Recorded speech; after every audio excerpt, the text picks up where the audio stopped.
All good? Okay. Thank you. Right. Good afternoon, Mayor David, to Council. I bring with me apologies from the Chair of DGLT, Ray Salter, and the Deputy Chair, Andy Blair. Both are unable to make it due to previous commitments. So, as the local representative, I'm here. Just really wanted to paint a little bit of a scene for the last 6 months for DGLT. To say it hasn't been without its struggles would be an understatement. For those of you that don't know, Vanessa and myself both broke our knees during the winter season. Mine definitely was not around skiing, but that put immense pressure on both the board. At that stage I was the chair, and also DGLT. So I would like to publicly acknowledge the fact that the team did an amazing job during the period that Vanessa was actually out of action. She was able to work from the eyesight office, unable to actually climb the stairs, and so that was a major problem in actually pulling the team together just on a day-to-day basis, but through working from the eyesight, that was achieved. So as I say, without its challenges, and also during that period, we had the resignation of both Sue de Bever and David Wilkes from the board. And pleased to say that in the last 3 or 4 weeks, we have appointed 2 very capable people whom I'm sure you have all had the pleasure of meeting, Sue Sullivan and Neil Gestro. So the board's focus for the last 6 months has been very, very strategic. As we mentioned in the previous reports, we were focusing on moving forward, not looking back. And so we have had some very good wins, I think, and I'm sure that Vanessa's presentation today will attest to that. So I'll pass you over to Vanessa Freeman, Manager of DGLT. Thanks, Kathy, and I would like to acknowledge also the support of my team and the board over that time where we had some challenges in front of us, but yeah, we have had some great results, just especially in our recent summer campaign. Anecdotally, the whole industry is certainly feeling like we're clawing back after having a hammering for the last 2 or 3 years. So well, recently we've had a workshop with all of you around the statement of intent, and so taking a lot of the feedback on board, there's no coloured pictures, and it's all black and white facts, this presentation. So, and I'm trying to keep no technical talk or ignorance either. Big thumbs up today. So the first slide is actually just covering what we did in the tourism sort of landscape workshop. I just wanted to raise again the value of tourism to this region, and the facts are that tourism is worth $400 million annually to this region, $120 million in international visitor expenditure and $280 in domestic. We contribute with 33% contribution to Taupo's GDP, and still the biggest employer of FTE, employing 3,500 full-time employees in tourism. So as you can see, tourism itself, while part of, I guess, the broader economic development landscape, it certainly contributes its share to Taupo. So what I wanted to do with this presentation is just focus on our performance objectives and give you an overview of the last 6 months, the highlights under each one of those performance areas or performance objectives. So building a stronger tourism economy features as one of the umbrellas in our plan and overall strategy, with an annual target of 950,000 bed nights. So the 6-month result to date, we're tracking at 454,876, thousand. That compared year on year, we're sitting just over 20,000 bed nights ahead of the same time the year prior. So we're certainly on track to achieve that goal. Bearing in mind too that these stats, or the current first 6-month block, is absent of our summer months. So this is probably the lower stat. The next 6 months includes January and February, which are our higher months. I'd like to add also that these are actually only commercial accommodation stats and not reflective of holiday homes or B&Bs. Ray actually was mentioned last time that he was party to some research that was done at a national level where they estimate that we're probably missing another 500,000 bed nights in actual batches and holiday homes. So, quite significant. But our KPI or our performance objective is around commercial accommodation. So, the next performance objective is our annual targets with our website traffic. So we have average visits per month. The target or annual target was 30,000 per month, averaged over. So our 6-month results, so averaged over the first 6 months, we're tracking at over 43,000 visits per month. So again, a lot of our marketing activity that's pointing back to greatlaketaupo.com is ensuring that we're keeping on track with that, and we're actually, smashing that target. So that's really positive. So our next performance objective is our commitment to stakeholder engagement and participation. Now, this was an unbelievable result, I think, for the region. So one of our stakeholders is Tourism New Zealand. They're a national tourism organisation, and we as the regional tourism organisation have a very strong partnership with them. There's a lot of pitching that goes on, and often in a PR space and with media, a lot of activity's got to go on to have one big hit. Well, Taupo had one big hit, like last year. So the Bachelor USA 2004 series, they filmed an episode here in Taupo. So we accommodated all of the media and all of the filming of Rose ceremonies. I don't know if all of you know the show, but was done in this region. The only location was the Central North Island. And so that episode aired on TV in the US on the 10th of February, and it aired to 7.8 million people in the US. So the days following that, the launch of that episode, we had an increase of USA traffic to our website of 550%. And the results don't actually stop there either. So that was the first viewing. They'll continue to run the reruns, but we also continue to get media follow-up from it as well, stories written around it, both nationally and internationally. So as far as our participation and partnership goes, that was a great result for the region as well. The third performance objective is our being fiscally responsible in the way we do business. So a lot of the kind of KPIs are tagged to our eyesights for that. So just to give you an indication through the SOI, we had an annual eyesight income target of 404,000, and our 6-month result is 242,000. So again, we're on track to achieve that. I think just to give you some context around this as well, eyesights have not been without their struggles getting money across the counter. The competition is with online purchasing. I think, nationwide, globally, people are feeling or seeing, so much purchasing going online.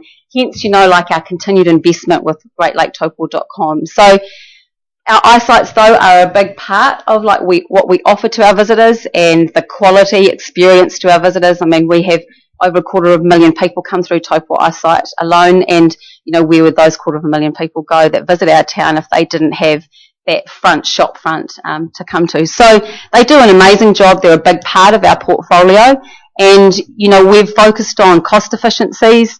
They are not expensive, but any retail environment has its costs, and both staffing, the actual centre itself, running a business does cost money, but they are doing, really well. And again, an indication, Turangi in February, their overall sales were up 22%, and they had the best February since 2008. So again, we have had our challenges, but when we look at actually achieving our objectives, we're actually hitting the mark on a number of levels in the last 6 months.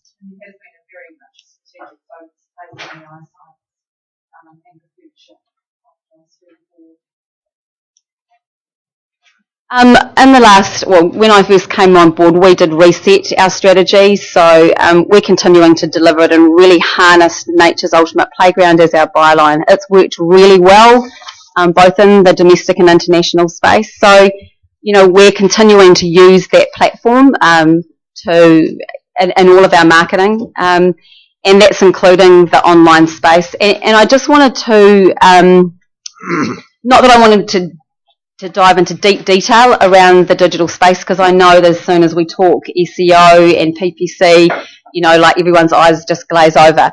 However, we need to acknowledge the fact that, visitors, 60% of visitors to this town, to this region and overall, whether they buy product online or not, they're doing research online. So our investment in greatlaketaupo.com is really, really significant. So what we've done with the recent project of the redevelopment of the website is we've opened our arms and included all of the agencies that sit in the hub in this project.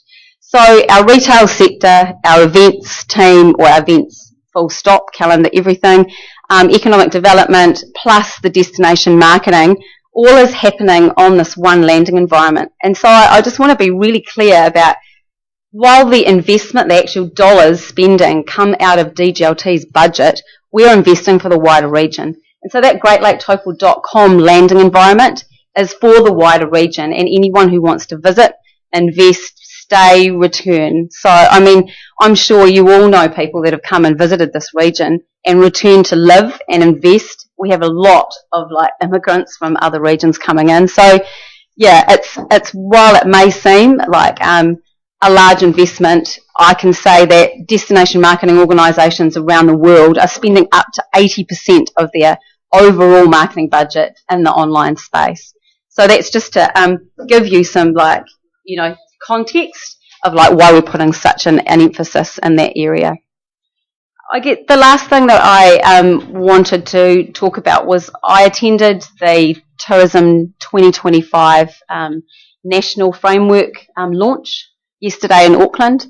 So all of the CEOs from our national bodies, Tourism New Zealand, the Tourism Industry Association, the airports nationwide, our bigger operators were present. MB, so our the Ministry of Business and Innovation, who do all of our stats, and their, mantra was a lot around alignment.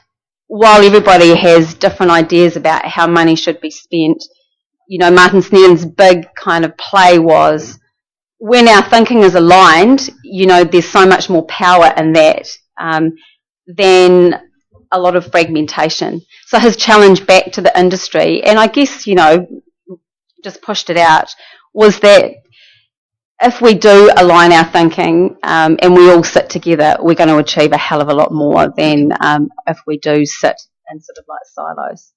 So I guess that really is the presentation. I wanted to focus on black and white facts and results that we've had impact on, but I'll just ask Kathy to close up.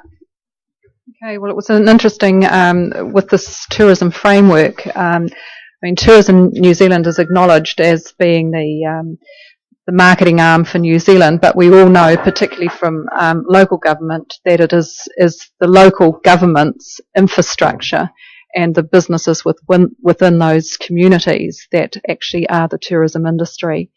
So it is very important, I think, that we recognise that although there has been this incredible investment made by Tourism New Zealand for international marketing, domestic marketing cannot be forgotten, and it is our local communities that really need to be focused in pushing that forward. So again, I would just like to acknowledge on behalf of DGLT Board the support of Council, and the ongoing funding and the, as I say, the support, but the actual feedback that we are getting from councillors. It's fantastic to actually have some really robust engagement, and we welcome that. We are fully aware that we are responsible for ratepayers' money, and I as a ratepayer are equally concerned for a number of issues. So it is actually really great to finally have some engagement from a council that really is concerned about the future of tourism in their region. So I'd just like to say thank you. Kathy. Thanks, Vanessa. Any questions or queries from the councillors?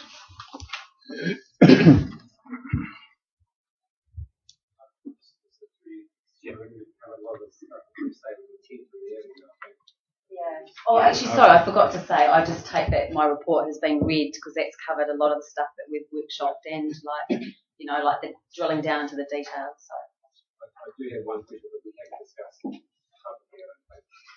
You mentioned about the eyesights not being necessarily, well, so they're getting commercial entity, but the way I sort of look at it, maybe the eyesight's not really commercial entity because they lose so much money. They're in private sector, they would have wound up a long time ago. So I sort of view them like swimming pools and libraries and service centres for the wider community. And we'll just sort of touch base very briefly on this, Vanessa and I have, and Will as well, about maybe we should be looking to draw eyesights back to council and allow the marketing arm to do what it does best, and that would be the marketing machine for the area in a more streamlined fashion. And that will separate tourist operators from feeling a little bit unloved by marketing vision, and solely eyesight become a platform for you to put all that marketing material through for everyone. And there can be no connection or disconnection with different people. Just keen for your take on that. If I look at the economics of it, and forgive me if I'm wrong, but what I read, 50% of our wage bill is DGLT, 50% is eyesight. A lot of the major expenses and other operating expenses relate solely to DGLT. I don't know, I'm just thinking, do we just save? Think of your thoughts on that about separating. I guess whether they are drawn back in or they're not, I think that one of the really important things, again, and it sounds like I'm hobbling on the same horse, but is the integration to online. Because it's how visitors are purchasing the product in our region that is really, really important. Relationships aside, I think that when you look at the result, we want a better result and more visitors to the region. So how the eyesights are managed and where they are positioned, ultimately that is up to all of you as a governing body. And at a management level, I will manage whatever is required. But we really do need to, I think, remember that integration, how people purchase, is what our eyesights represent. And so, whether they're in or out, that integration to online has got to happen. And that's where we're actually stepping forward already. So, what we offer in the eyesight and what we have available online need to integrate, and that's where I think there needs to be a lot of energy focused. Councillor Cousins. Do you think it would be more efficient for you though, as an instance, as a marketing arm, to be free of, and I don't mean eyesight's a baggage, but to say they were not core essential services for you as an entity, do you reckon it would free you?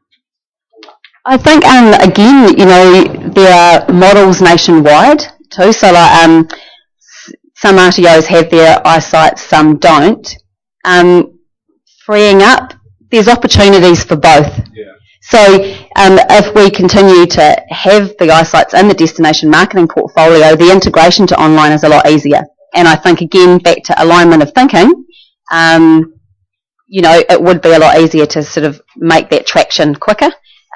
Again, you're the governing body. If you believe and have researched and have evidence to demonstrate that the eyesights will operate better within council, then that's probably a long-term plan issue. So just to do with that, how we talk about all the services, there's still been no clarification about what's happening with Turangi eyesight, how we're going to do the shared service model. Creates a whole conundrum for us moving forward about who pays for what, who's responsible for those crew members, who they answer to. So we are to do a share model, and we've got both. So Raylene here doing eyesight work as well. So you've got two, they can't afford two bosses, it's just not possible, it's just bad business, which means that eyesight will be separated from the total eyesight, and that means there's no connectivity between those two. Then you get a way up, there's total eyesight better off being back in the council along with Turangi eyesight. I think we're right down into kind of management stuff here, and I think that's a real operational thing, and having sort of conversations around how that will work. Ultimately, up here, back to the how visitors buy stuff from Taupo, that would be where I would encourage your thinking. And I think we can't lose sight of the fact that really eyesights, irrespective of whether they're visitor centres or eyesights, are actually a marketing arm of DGLT, and as we've discussed, they are the shop front for the visitor. Councillor Boddy. Chairman, I'll just make a comment. Should I call you Mrs. Freeman? Sure. Okay. Call me Vanessa, actually. It's a form, I'll be Mrs. Freeman. You mentioned there some of the stats that you've got up there don't show holiday homes and things like that. That would be applicable elsewhere. Now, can you tell... Oh, no, yeah, it's very applicable here. Yeah, and it's applicable otherwhere as well. Yeah. Can you tell us what the total budget you receive from ratepayer and industry, and what percentage of that actually goes on direct marketing, i.e. after overheads and salaries, etc.? Sure. There's a business plan put together every year, and we spend between 850 to 860,000, depends on, I mean, it's about that $850,000 mark on marketing itself, and that is business events, so convention work, trade work, international, domestic, plus all of the stuff that we do, like the overall regional compliance stuff as well. So. Thank you. So that would effectively mean less than 50% of what you receive is spent on direct marketing? It's interesting though, remember we have to operate 2 eyesights as well, so a lot of that goes towards operating the eyesights. So managing 2 businesses plus the marketing and running a team as well to actually implement all of the activity.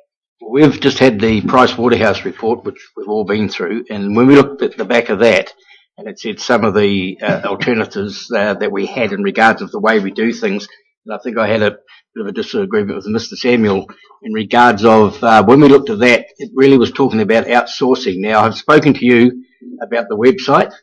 If I was an operator and you said it's going to cost me $300 to be on that website, i.e. no taxpayer, ratepayer money, I would sign the cheque. But if I didn't get a result, you wouldn't get my cheque next year.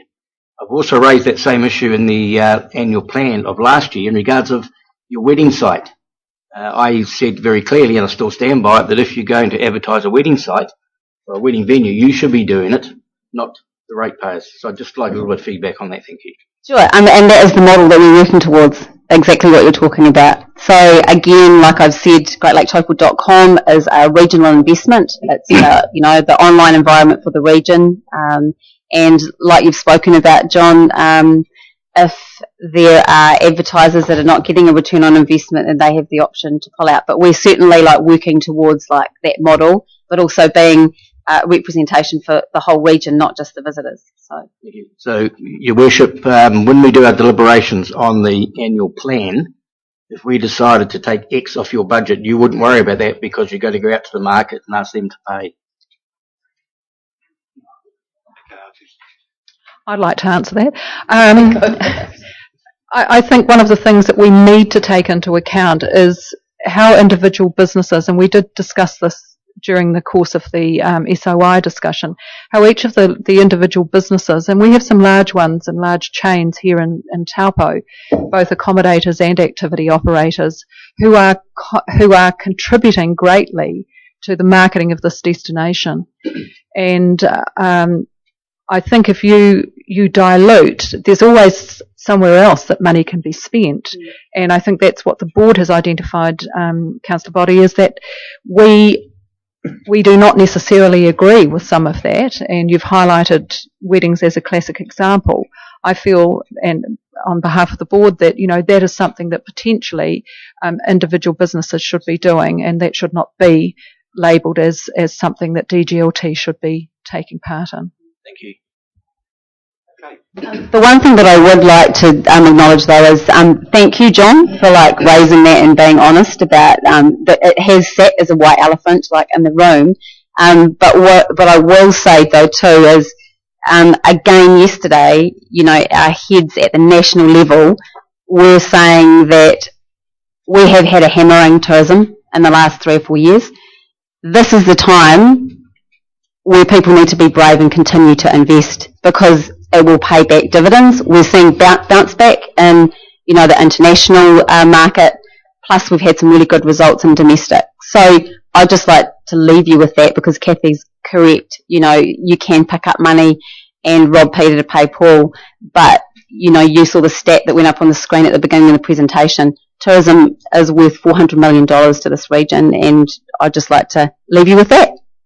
Thanks, Vanessa, and just like to endorse your words and thank you on behalf of the council for all the good work you do. You know, the numbers are tracking up, and that's a good sign. Obviously, nationwide it's tracking up as well, so we just really need to be on our game to make sure that continues. So thank you, and thank you, Kathy, because I know you're a busy, very busy lady and coming along and filling in the chair's role today. So thank you. We have a